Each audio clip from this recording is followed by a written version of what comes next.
Hi everyone. सो ये abstract का next video है।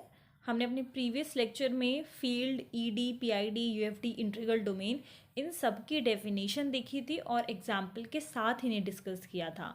आज के इस वीडियो में मैंने उन सारे एग्जाम्पल को कैटेगराइज किया हुआ है सो दैट आपको एक क्लियर आइडिया मिल जाए।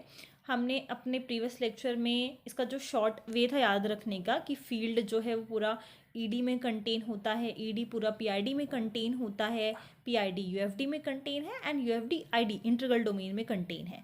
तो ये सब मैं आपको पहले ही बता चुकी हूँ। आज के जस्ट इस लेक्चर में आपको एक क्लियर आइडिया लग जाएगा कि किस तरीके से एग्जाम्पल्स कैटेगराइज हैं और आपको ये लर्न रहेंगे। ठीक है, तो स्टार्ट करते हैं हम फील्ड से। अगर मैं फील्ड की एग्जाम्पल लूँ, रैशनल हो गया, रियल नंबर्स हो गए, कॉम्प्लेक्स नंबर हो गए, NZP where this P is prime. और क्योंकि ये फील्ड है तो ये सारे एग्जाम्पल ईडी भी हैं, पीआईडी भी हैं, यूएफडी भी हैं और इंटीग्रल डोमेन भी हैं। सेम इसी तरीके से ये जो रियल नंबर्स हैं सारी कैटेगरी में आ जाएंगे, कॉम्प्लेक्स भी सारी कैटेगरी में आ जाएंगे और जेडपी भी आ जाएंगे। अगर मैं इंटीजर्स की बात करूँ तो इंटीजर्स फील्ड नहीं होते क्योंकि उनका इन्वर्स मुझे नहीं मिलेगा। लाइक अगर मैं 2 ले रही हूँ तो इसका इन्वर्स होगा 1/2 और 1/2 रैशनल्स में आ जाता है, इसलिए z जो है वो हमारा फील्ड नहीं होता। अगर मैं यूक्लिड डोमेन की बात करूं तो रैशनल तो आता ही है इस कैटेगरी में, साथ के साथ QX जो रिंग ऑफ पॉलिनोमियल्स है ये भी इसके अंदर कंटेन होता है ईडी में। इसी तरीके से R तो रहेगा ही, RX भी आ जाएगा साथ में, C रहेगा, कॉम्प्लेक्स रहेगा, कॉम्प्लेक्स साथ उसका पॉलिनोमियल आ जाएगा, रिंग ऑफ पॉलिनोमियल्स। इसी तरीके से ZP तो होगा ही, साथ में ZPX भी आ जाएगा इस कैटेगरी में। अब इन सब के साथ एक और एग्जाम्पल जो इसमें एड ऑन हो रहा है वो है Z। अब इंटीजर्स जो है वो हमारे यूक्लिड डोमेन की कैटेगरी में आ जाते हैं। अभी तक ये जो मैंने सारे एग्जाम्पल्स डिस्कस किए वो सारे ईडी भी हैं और साथ में इनके जो रिंग ऑफ पॉलिनोमियल्स हैं वो भी इंक्लूड हो गए एंड एक इंटीजर भी आ गया। अब मैंने यहाँ पर जो सारे एग्जाम्पल लिखे ये पीआईडी, यूएफडी, इंटीग्रल डोमेन ये सारे हैं, मतलब इस वाले कॉलम्स में भी आ रहे हैं। ठीक है, विच इज़ अंडरस्टूड, इसलिए मैं आप बार बार मेंशन नहीं कर रही। उसके बाद अगर मैं ZX की बात करूँ तो क्या वो ईडी में आता है? नो, ZX सीधा हमारा यूएफडी की कैटेगरी में, यूनिक फैक्टराइजेशन डोमेन की कैटेगरी में आता है।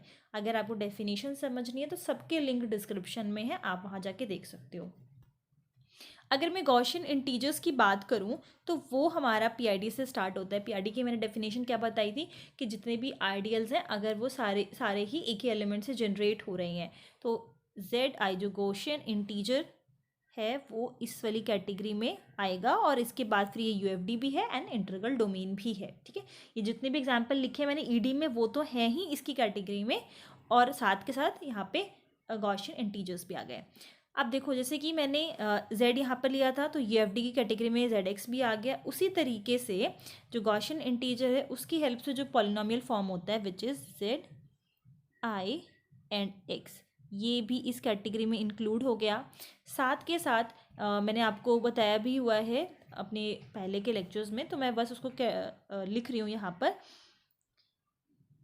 Z, और अगर इसके अंडर रूट में -1 है या फिर -2 है तो उस केस में ये यूएफडी होता है।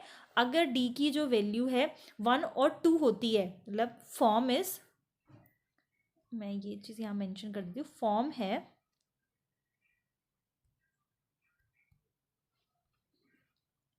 जो z की वैल्यू है -d की फॉर्म है, और इस d की वैल्यू अगर 1 हो या फिर 2 हो, ठीक है, जो कि मैंने लिखा था z √-1 या फिर z √-2, अगर ये दोनों है तो ये किसकी कैटेगरी में आ जाते हैं? यूएफडी की कैटेगरी में आ जाते हैं।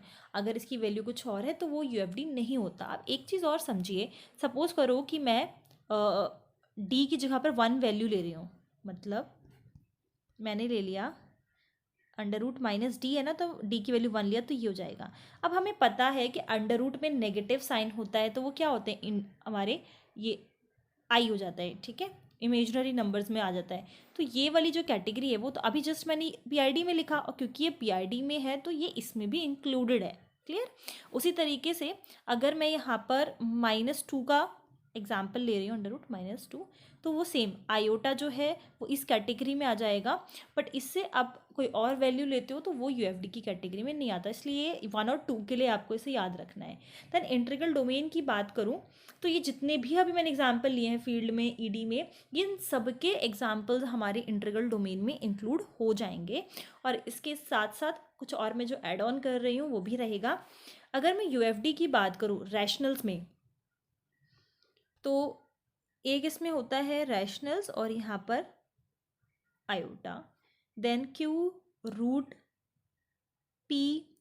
अगर है तो भी वो यूएफडी में होता है।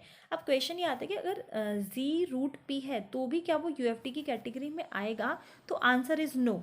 रैशनल है, रैशनल ये Q√P ये तो यूएफडी है, पर अगर मैं Z की बात करूँ तो वो यूएफडी की कैटेगरी में नहीं आता। जैसे कि मैंने ऑलरेडी डिस्कस किया हुआ है एक एग्जाम्पल, जैसे अगर Z है √13 मान लिया, ठीक है, तो ये यूएफडी नहीं होता। क्यों? क्योंकि इसमें एक प्रॉपर्टी जो सेकंड प्रॉपर्टी थी कि एसोसिएट होना चाहिए, जो भी हम इसकी फैक्टराइजेशन कर रहे हैं, जो इररिड्यूसिबल फैक्टराइजेशन हो रही है, that should be up to associate. तो ये हमने ऑलरेडी प्रूव किया हुआ है। तो Z अगर √P है तो वो नहीं होता, बट Q√P हमारा यूएफडी होता है। इंटीग्रल डोमेन में आप इस तरीके से याद रख सकते हो, एक रिजल्ट है। ये जितनी भी बातें मैं यहाँ पे डिस्कस कर रही हूँ हमने इनको डिटेल में डिस्कस किया हुआ है, बस मैं इनको कैटेगराइज कर रही हूँ यहाँ पर। तो इंटीग्रल डोमेन में जो R/I की फॉर्म है हमारे पास, R/I, ये इंटीग्रल डोमेन होगा इफ़ ये जो I यहाँ पर है ये क्या हो, ये प्राइम आइडियल हो। और इससे रिलेटेड हमने आई थिंक 4-5 एग्जाम्पल डिस्कस किए हुए हैं।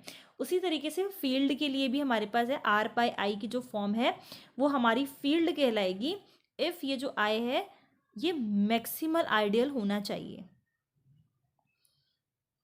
मैक्सिमल आइडियल, जब हम फील्ड की बात करते हैं तो this I should be maximal, और इंटीग्रल डोमेन के केस में ये I प्राइम आइडियल होना चाहिए। इसी के साथ साथ एक और रिजल्ट जो हमारे पास है, अगर मुझे मैक्सिमल आइडियल प्रूफ करना है, लेट्स से कि यहाँ पर कोई भी पॉलिनोमियल दे रखा है और उसे मुझे मैक्सिमल प्रूफ करना है, मैक्सिमल आइडियल प्रूफ करना है, तो मैं जस्ट ये चेक कर लूँ कि ये इररेड्यूसिबल पॉलिनोमियल हो। अगर ये इररेड्यूसिबल है तो ये मैक्सिमल हो जाएगा एंड हम R/I को फील्ड बोल सकते हैं।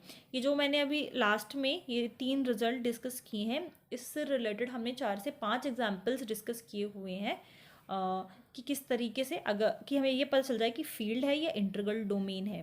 देन मैंने आपको पहले भी बताई हुई ये सारी बातें, मैं बार बार इसलिए आपको रेफरेंस दे रही हूँ कि मैंने पहले डिस्कस किया हुआ है, सो दैट आपको अगर कोई भी चीज़ डिटेल में चाहिए हो तो आप वीडियोस के थ्रू जाकर उनको देख सकते हो, जहाँ पे मैंने सारी चीज़ें बताई हुई हैं। तो अगर मान लो यूएफडी ही आ जाता है कि प्रूफ करो कि यूएफडी है या नहीं, तो आप ज़रूरी नहीं है कि यूएफडी का देखो, आप पीआईडी चेक कर सकते हो, अगर पीआईडी होगा तो वो यूएफडी हो जाएगा। तो डेफिनेशन अगर पता रहेगी, जैसे पीआईडी की नहीं पता पर ईडी की पता है, तो यूक्लिड डोमेन से भी आप रेफरेंस ले सकते हो। अगर यूक्लिड डोमेन हुआ तो वो पीआईडी हो जाएगा। बट अगर यूक्लिड डोमेन नहीं है तो मैं इससे ये नहीं इम्प्लाई कर सकती कि वो पीआईडी नहीं होगा। उस केस के लिए आपको डेफिनेशन मालूम होनी चाहिए। सो अगर इनकेस कोई भी डाउट है तो आप लोग मुझसे पूछ सकते हो। Thank you.